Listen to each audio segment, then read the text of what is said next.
On a tous déjà vécu ça, non? On sort d'une conférence, la tête remplie d'idées, et puis, une semaine après, pouf, presque tout a disparu. C'est super frustrant, hein? Mais et si le problème, c'était pas notre mémoire, mais plutôt la méthode? Allez, aujourd'hui, on va pirater notre cerveau pour voir comment fonctionne la science d'un apprentissage qui, lui, reste vraiment. Ce sentiment d'avoir un cerveau comme une passoire, eh bien, ce n'est pas une fatalité. En fait, c'est juste le symptôme d'un décalage, un décalage entre la façon dont on nous apprend les choses et la façon dont notre cerveau, lui, est réellement câblé pour apprendre.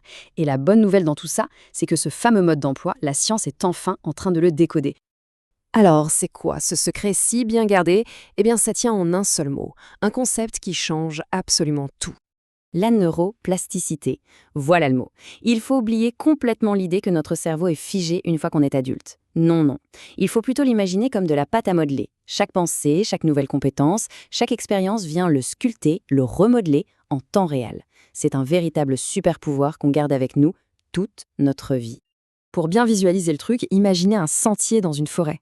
La toute première fois qu'on apprend quelque chose, c'est comme si on traçait un tout petit chemin fragile dans les herbes hautes.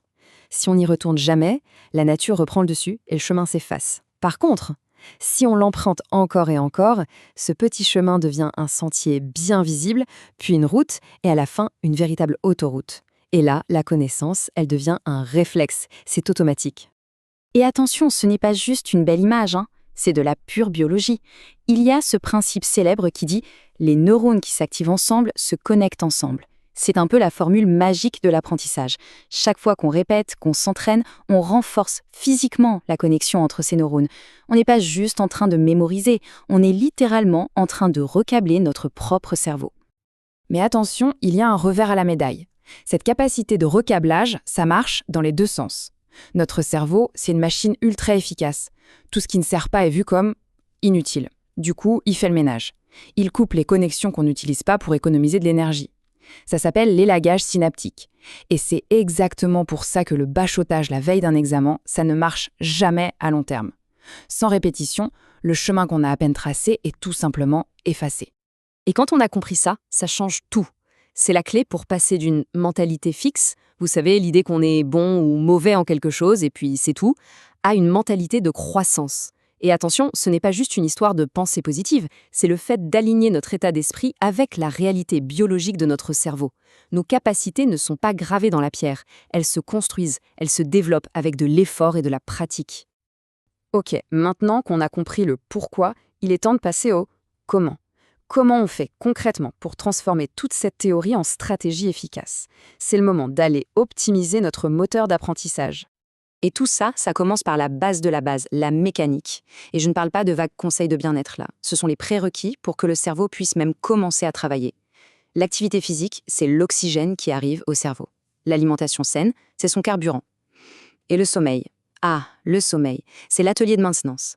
C'est pendant la nuit que les souvenirs de la journée sont triés, stockés, consolidés. C'est une étape absolument non négociable.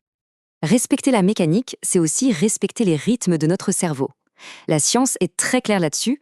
Notre cerveau est un sprinter, pas un marathonien. Il fonctionne de manière optimale par cycle d'environ 90 minutes. Si on pousse au-delà, la concentration s'effondre, c'est inévitable. Donc, la stratégie qui gagne, c'est quoi? Des sessions de travail super intenses, suivies d'une vraie pause pour laisser le cerveau recharger ses batteries. Et il y a un dernier point sur ce moteur, un point crucial, il n'est pas fait pour tourner tout seul dans son coin. Notre cerveau est un organe profondément social. Pensez-y. Le simple fait d'expliquer une idée à quelqu'un nous oblige à la clarifier dans notre tête, à la structurer et donc à la renforcer. Apprendre avec les autres, en fait, c'est comme mettre le turbo. Bon, le moteur est chaud, il est optimisé. Maintenant, il faut choisir la bonne route. Parce que, soyons clairs, toutes les méthodes d'apprentissage sont loin de se valoir, surtout quand on les regarde avec les lunettes de la neuroscience. Alors, analysons un peu les options qui s'offrent à nous. La distinction la plus importante, elle est là. C'est passif contre actif. L'apprentissage passif, c'est quand on est spectateur. On écoute une conférence, on lit un livre, l'information nous traverse, sans plus. L'apprentissage actif, c'est quand on devient acteur. On résout un problème, on s'entraîne, on débat. En gros, on se bat avec l'information. Et notre cerveau, lui, il est fait comme ça. Il ne grave en profondeur que ce pourquoi il a dû lutter. Alors regardons ce tableau, il met vraiment les choses au clair. On a mis les méthodes de formation les plus courantes face aux 3 ingrédients clés dont notre cerveau a besoin. Rappelez-vous, la répétition pour créer les chemins neuronaux, l'interaction sociale pour les solidifier et le respect des rythmes du cerveau pour l'endurance. Et le verdict est assez sans appel.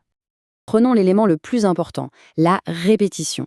On voit tout de suite que le coaching, le mentorat, le tutorat, toutes les méthodes qui sont en haut du classement ont un truc en commun. Elles ne se contentent pas de donner l'info une seule fois. Non, elles intègrent la pratique et le feedback en continu, dans une boucle. C'est exactement comme ça qu'on construit nos fameuses autoroutes neuronales. Et à l'inverse, ça explique parfaitement pourquoi on retient si peu de choses d'une conférence, par exemple. On reçoit une dose massive d'informations d'un coup, mais sans aucune boucle de répétition. C'est exactement comme si on essayait de tracer 1000 petits sentiers fragiles en une seule journée. Forcément, le lendemain matin, la plupart ont déjà disparu. Et l'apprentissage à distance alors, c'est un outil qui peut être super puissant. Sa grande force, c'est la flexibilité, qui est parfaite pour respecter nos cycles de travail de 90 minutes. Mais toute son efficacité dépend de comment on s'en sert. Si on se contente de regarder passivement des vidéos les unes après les autres, on retombe exactement dans le même piège. Pas d'interaction, pas de répétition. Bon, maintenant, on a toutes les pièces du puzzle sur la table. Il est temps de les assembler pour construire notre propre plan d'action, notre stratégie personnelle pour un apprentissage qui, cette fois, va vraiment rester. Alors, voilà le plan en 3 grandes étapes. Premièrement, adopter le bon état d'esprit, celui de la croissance, qui est basé sur la réalité de la neuroplasticité. Deuxièmement, optimiser son corps, sommeil, alimentation, exercice pour que le cerveau ait tout ce qu'il lui faut.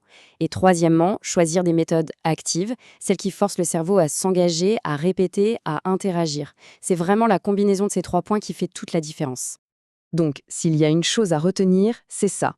L'apprentissage durable, ce n'est pas une technique miracle. C'est un écosystème.